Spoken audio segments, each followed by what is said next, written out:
ඔබත් ව්‍යායාම කරන කෙනෙක් නම් ඔබේ දවල් ආහාර වේලට ඔබට පුළුවන් කෙනෙකුට මේ වගේ ව්‍යංජනයක් හදාගන්න පුළුවන්.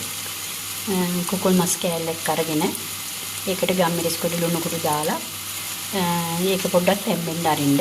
මම නම් මේක සුවඳ ගහනකොට නයි මිරිස් චුට්ටකුත් දානවා, රම්පි කරපිච්ච පොඩ්ඩකුත් දානවා තෙලට. ඊට පස්සේ ඒක හොඳට තැම්බෙන්න දැල්ලා වහලා තියන්න ඒ තෙලෙම තැම්බෙන්න. ඊට පස්සේ ඒකට මම වත්තෙන්ම කඩාගත්ත කංකුම් මිටවල් දෙකක් විතර කඩාගත්තා මම. ඒ කඩාගෙන ඒ කංකුම් මිටවල් දෙක අර තැම්බුණාට පස්සේ ඒකේ තියෙන තෙතමනේට ඒ කංකුම් ටිකක් දානවා. දාලා විනාඩි 10ක් විතර 15ක් විතර වහලා තියෙනවා හොඳට තැම්බෙන්න. මේකට සුදු ලුණු ටිකක් දාන්න. ඊට පස්සේ ආයෙ දාන්න මම දැම්ම සුදු ලුණු දැම්මා. ওই රම්පේ කරපිංච අම්මිරිස් ඒ ටිකකුත් දාන්න. දාලා Taman රසවත් විදිහට හදාගන්න පුළුවන් මේ වගේ ව්‍යංජනයක් ව්‍යායාම කරන දරුවන්ට. මොකද එයාට මේ ප්‍රෝටීන් එහෙම ඕනේනේ. ඒ නිසා මේ කංකුම් වලක් තියෙනවා, මස් වලක් තියෙනවනේ.